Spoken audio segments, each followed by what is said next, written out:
मेरा नाम है अभय और आप सुन रहे हैं मंटू की कहानी नंगी आवाज़ें। भोलू और गामा दो भाई थे, बेहद मेहनती। भोलू कलईगर था। सुबह धौंकनी सर पर रखकर निकलता और दिन भर शहर की गलियों में भांडे कलई करा लो की सदाएं लगाता रहता। शाम को घर लौटता तो इसके तहबंद के डब में 3-4 रुपए का करियाना जरूर होता। गामा ख्वांचा फरोश था। उसको भी दिन भर छाबड़ी सर पर उठाए घूमना पड़ता था। 3-4 रुपए ये भी कमा लेता था, मगर उसको शराब की लत थी। शाम को देने के भटियारे खाना खाने से पहले 1 पाव शराब उसे ज़रूर चाहिए थी। पीने के बाद वो खूब चहकता। देने के भटियार खाने में रौनक लग जाती। सबको मालूम था कि वो पीता है और इसी के सहारे जीता है। भोलू ने गामा को समझाया, जो कि 2 साल बड़ा था, कि देखो, ये शराब की लत बहुत बुरी है। शादीशुदा हो, बेकार पैसा बर्बाद करते हो। यही जो तुम हर रोज़ 1 पाव शराब पर खर्च करते हो, बचा कर रखो तो भाभी ठाठ से रहा करें। गामा ने इस कान सुना, उस कान से निकाल दिया। भोलू जब थक हार गया तो उसने कहना सुनना ही छोड़ दिया। दोनों मुहाजिर थे। एक बड़ी बिल्डिंग में सर्वेंट क्वार्टर थे। उन पर जहां औरों ने कब्जा जमा रखा था, वहां उन दोनों भाइयों ने भी एक क्वार्टर को, जो कि दूसरी मंजिल पर था, अपनी रिहाइश के लिए महफूज कर लिया था। सर्दियां आराम से गुजर गई। गर्मियां आईं तो गामा को बहुत तकलीफ हुई। भोलू तो ऊपर कोठे पर खाट बिछाकर सो जाता था। गामा क्या करता? बीवी थी और ऊपर पर्दे का कोई बंदोबस्त ही नहीं था। एक गामा ही को ये तकलीफ नहीं थी। क्वार्टरों में जो भी शादीशुदा था इसी मुसीबत में गिरफ्तार था। कल्लन को एक बात सूझी।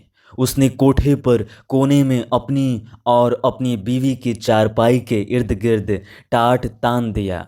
इस तरह पर्दे का इंतज़ाम हो गया। कल्लन की देखा देखी दूसरों ने भी इस तरकीब से काम लिया। भोलू ने भाई की मदद की और चंद दिनों में ही बांस वगैरह गाड़कर, टाट और कंबल जोड़कर पर्दे का इंतज़ाम कर दिया। यूं हवा तो रुक जाती थी, मगर नीचे क्वार्टर के दोजख से हर हालत में ये जगह बेहतर थी। ऊपर कोठे पर सोने से भोलू की तबीयत में एक अजीब इनकलाब हो गया। वो शादी ब्याह का बिल्कुल कायल नहीं था। उसने दिल में अहद कर रखा था कि ये जंजाल कभी नहीं पाएगा। जब गामा कभी उसके ब्याह की बात छेड़ता तो वो कहा करता, ना भाई, मैं अपने निर्दय पिंडे पर जोंके नहीं लगवाना चाहता। लेकिन जब गर्मियां आए और उसने ऊपर खाट बिछाकर सोना शुरू किया तो 10-15 दिन में ही उसके ख्यालात बदल गए। एक शाम को देने के भटियार खाने में उसने अपने भाई से कहा, मेरी शादी कर दो, नहीं तो मैं पागल हो जाऊंगा। गामा ने जब ये सुना तो उसने कहा, ये क्या मजाक सूझा है तुम्हें? भोलू बहुत संजीदा हो गया।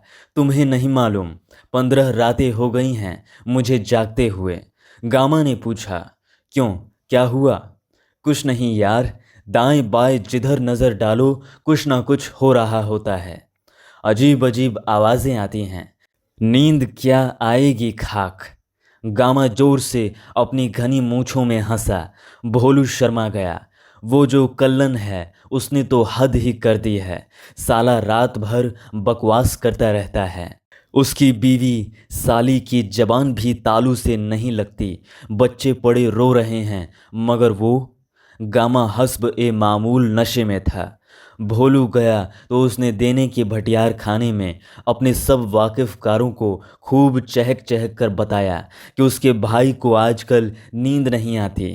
इसका बायस जब उसने अपने मखसूस अंदाज में बयान किया तो सुनने वालों के पेट में हंस हंस कर बल पड़ गए। जब ये लोग भोलू से मिले तो उसका खूब मजाक उड़ाया। कोई उससे पूछता, हाँ भाई कल्लन, अपनी बीवी से क्या बातें करता है? कोई कहता, मियाँ मुफ्त में मज़े लेते हो, सारी रात फिल्में देखते रहते हो। 100% गाली बोलती है। बाज ने गंदे गंदे मजाक किए। भोलू चिढ़ गया। गामा सूफी हालत में था तो उसने उससे कहा, तुमने तो यार मेरा मजाक बना दिया है। देखो, जो कुछ मैंने तुमसे कहा ये झूठ नहीं, मैं इंसान हूँ। खुदा की कसम मुझे नींद नहीं आती। आज 20 दिन हो गए हैं जागते हुए।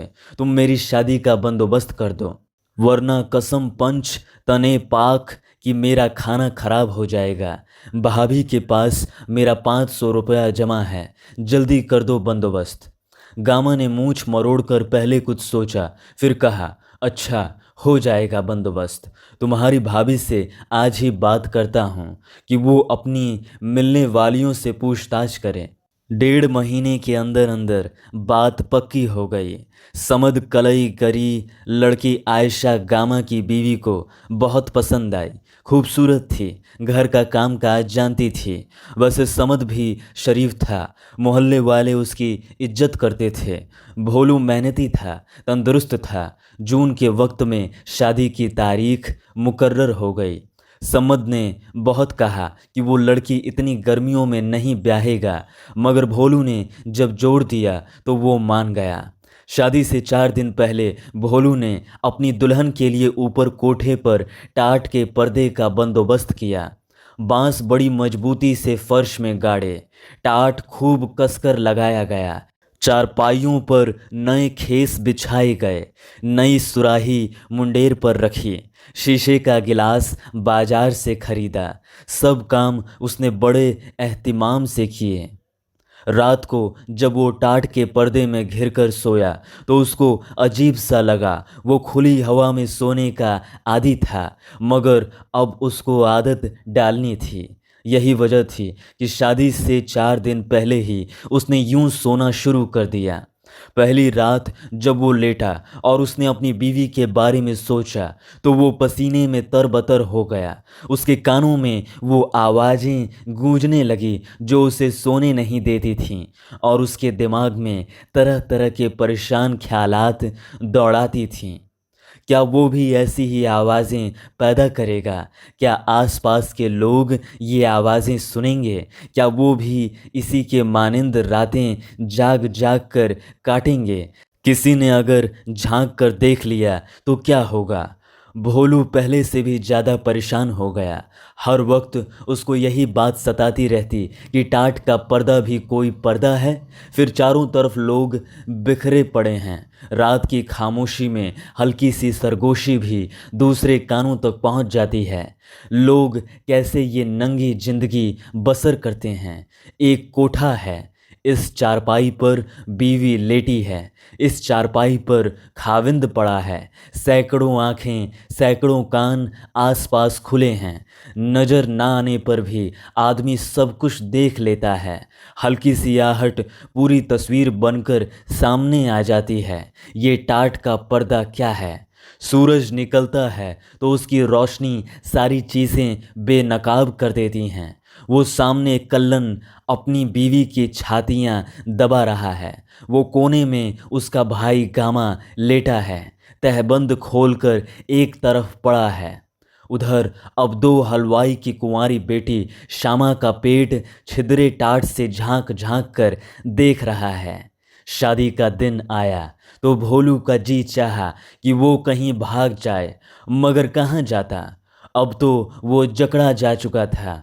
गायब हो जाता तो समझ जरूर खुदकुशी कर लेता। उसकी लड़की पर जाने क्या गुजरती। जो तूफान मचता वो अलग। अच्छा, जो होता है होने दो, मेरे साथी और भी तो हैं। आहिस्ता आहिस्ता आदत हो जाएगी। मुझे भी।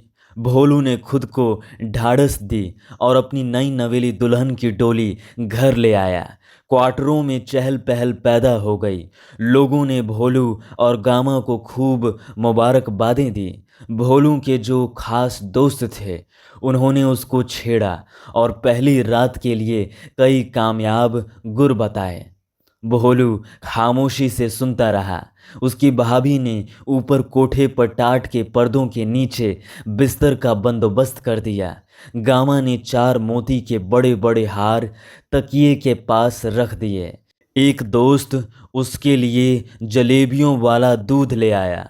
देर तक वो नीचे क्वार्टर में अपनी दुल्हन के पास बैठा रहा। वो बेचारी शर्म की मारी सर न्योढ़ाए घूंघट काढ़े सिमटी हुई थी। सख्त गर्मी थी। भोलू का नया कुर्ता उसके जिस्म के साथ चिपका हुआ था। पंखा झल रहा था, मगर हवा जैसे बिल्कुल गायब ही हो गई थी। भोलू ने पहले सोचा था कि वो ऊपर कोठे पर नहीं जाएगा, नीचे क्वार्टर में ही रात काटेगा। मगर जब गर्मी इम्तिहान को पहुंच गई तो वो उठा और दुल्हन से चलने को कहा। रात आधी से ज़्यादा गुजर चुकी थी। तमाम क्वार्टर खामोशी में लिपटे हुए थे। भोलू को इस बात की तस्कीन थी कि सब सो रहे होंगे, कोई उसको नहीं देखेगा। चुपचाप दबे कदमों से वो अपने टाट के पर्दे के पीछे अपनी दुल्हन समेत दाखिल हो जाएगा और सुबह मुंह अधैर्य नीचे उतर जाएगा। जब वो कोठे पर पहुंचा तो बिल्कुल खामोशी थी। दुल्हन ने शर्माए हुए कदम उठाए तो पाजेब के नुकरई घुंघरू बजने लगे। एकदम भोलू ने महसूस किया कि चारों तरफ जो नींद बिखरी हुई थी चौंक कर जाग पड़ी है। चारपाइयों पर लोग करवटें बदलने लगे। खांसने खखारने की आवाज़ें इधर उधर उभरीं। दबी दबी सरगोशियाँ इस तपी हुई फिज़ा में तैरने लगीं। भोलू ने घबराकर अपनी बीवी का हाथ पकड़ा और तेजी से टाट की ओट में चला गया। दबी दबी हंसी की आवाज़ उसके कानों के साथ टकराई। उसकी घबराहट में इजाफा हो गया। बीवी से बात की तो पास ही खुसर फुसर शुरू हो गई। दूर कोने में जहाँ कल्लन की जगह थी वहाँ चारपाई की चुरंचू होने लगी। ये धीमी पड़ी तो गामा की लोहे की चारपाई बोलने लगी। इदद हलवाई की कुंवारी लड़की शादा ने 2-3 बार उठकर पानी पिया। घड़े के साथ उसका गिलास टकराता तो एक छन्नाका सा पैदा होता। खैरे कसाई के लड़के की चारपाई से बार बार माचिस जलाने की आवाज़ आती थी। भोलू अपनी दुल्हन से कोई बात ना कर सका। उसे डर था कि आसपास के खुले हुए कान फौरन उसकी बात निगल जाएंगे और सारी चारपाएं चुरंचू करने लगेंगी। दम साधे वो खामोश लेटा रहा। कभी कभी सहमी हुई निगाह से अपनी बीवी की तरफ देख लेता जो गठड़ी सी बनी दूसरी चारपाई पर लेटी थी। कुछ देर जागती रही, फिर सो गई। भोलू ने चाहा कि वो भी सो जाए, मगर उसको नींद ना आई। थोड़े थोड़े वक्फों के बाद उसके कानों में आवाज़ें आती थीं। आवाज़ें जो फौरन तस्वीर बनकर उसकी आंखों के सामने से गुजर जाती थीं। उसके दिल में बड़े वलवले थे, बड़ा जोश था। जब उसने शादी का इरादा किया था तो वो तमाम लज्जतें जिनसे वो नाआशना था उसके दिल और दिमाग में चक्कर लगाती रहती थी। उसको गर्मी महसूस होती थी, बड़ी राहत बख्श गर्मी। मगर अब जैसे पहली रात से कोई दिलचस्पी ही नहीं थी। उसने रात में कई बार ये दिलचस्पी पैदा करने की कोशिश की, मगर आवाज़ें, वो तस्वीरें खींचने वाली आवाज़ें सब कुछ दरहम बरहम कर देतीं। वो खुद को नंगा महसूस करता। अलिफ नंगा, जिसको चारों तरफ से लोग आंखें फाड़ फाड़ कर देख रहे हैं और हंस रहे हैं। सुबह 4 बजे के करीब वो उठा। बाहर निकलकर उसने ठंडे पानी का एक गिलास पिया। कुछ सोचा। वो झिझक जो उसके दिल में बैठ गई थी उसको किसी कदर दूर किया। अब ठंडी हवा चल रही थी जो काफ़ी तेज़ थी। भोलू की निगाहें कोने की तरफ मुड़ी। कल्लन का घिसा हुआ टाट हिल रहा था। वो अपनी बीवी के साथ बिल्कुल नंग धड़ंग लेटा था। भोलू को बड़ी घिन आई, साथ ही गुस्सा भी आया कि हवा ऐसे कोठों पर क्यों चलती है तो टाटों को क्यों छेड़ती हैं। उसके जी में आया कि कोठे पर जितने टाट हैं सब नोच डाले और नंगा होके नाचने लगे। भोलू नीचे उतर गया। जब काम पर निकला तो कई दोस्त मिले। सबने उससे पहली रात की सरगिजश्त पूछी। फौजी दर्जी ने उसको दूर से ही आवाज़ दी, क्यों उस्ताद भोलू, कैसे रहे? कहीं हमारे नाम पर बटा तो नहीं लगा दिया तुमने? छागे टीन साज ने उससे बड़े राजदाराना लहजे में कहा, देखो अगर कोई गड़बड़ है तो बता दो, एक बड़ा अच्छा नुस्खा मेरे पास मौजूद है। बाले ने उसके कंधे पर जोर से धप्पा मारा। क्यों पहलवान, कैसा रहा दंगल? भोलू तो खामोश रहा। सुबह उसकी बीवी मैके चली गई। 5-6 रोज के बाद वापस आई तो भोलू को फिर इसी मुसीबत का सामना करना पड़ा। कोठे पर सोने वाले जैसे उसकी बीवी की आमद के मुंतज़िर थे। चंद रातें खामोश रही थी, लेकिन जब वो ऊपर सोए तो वही खुसर फुसर, वही चुरंचू चुरंचू, वही खांसना खखारना, वही घड़े के साथ गिलास के टकराने के छनाके, करवटों पर करवटें, दबी दबी हंसी। भोलू सारी रात अपनी चारपाई पर लेटा आसमान की तरफ देखता रहा। कभी कभी एक ठंडी आह भरकर अपनी दुल्हन को देख लेता और दिल में कुढ़ता, मुझे क्या हो गया है, ये मुझे क्या हो गया है, ये मुझे क्या हो गया है। 7 रातों तक यहीं सोता रहा। आखिर तंग आकर भोलू ने अपनी दुल्हन को मैके भेज दिया। 20-25 दिन गुजर गए तो गामा ने भोलू से कहा, यार तुम बड़े अजीबो गरीब आदमी हो, नई नई शादी और बीवी को मैके भेज दिया। इतने दिन हो गए उसे गए हुए, तुम अकेले सोते कैसे हो? भोलू ने सिर्फ इतना कहा, ठीक है। गामा ने पूछा, ठीक क्या है? जो बात है बताओ। क्या तुम्हें पसंद नहीं आई आयशा? ये बात नहीं है, ये बात नहीं है तो और क्या है? भोलू बात गोल कर गया। थोड़े ही दिनों के बाद उसके भाई ने फिर बात छेड़ी। भोलू उठकर क्वार्टर के बाहर चला गया। चारपाई पड़ी थी, उस पर बैठ गया। अंदर से उसको अपनी भाभी की आवाज़ सुनाई दी। वो गामा से कह रही थी, तुम जो कहते हो ना कि भोलू को आयशा पसंद नहीं, ये गलत है। गामा की आवाज़ आई, तो और क्या बात है? भोलू को इससे कोई दिलचस्पी ही नहीं। दिलचस्पी क्या हो? क्यों? गामा की बीवी का जवाब भोला ना सुन सका, मगर इसके बावजूद उसको ऐसा महसूस हुआ कि उसकी सारी हस्ती किसी ने हवन में डालकर कूट दी है।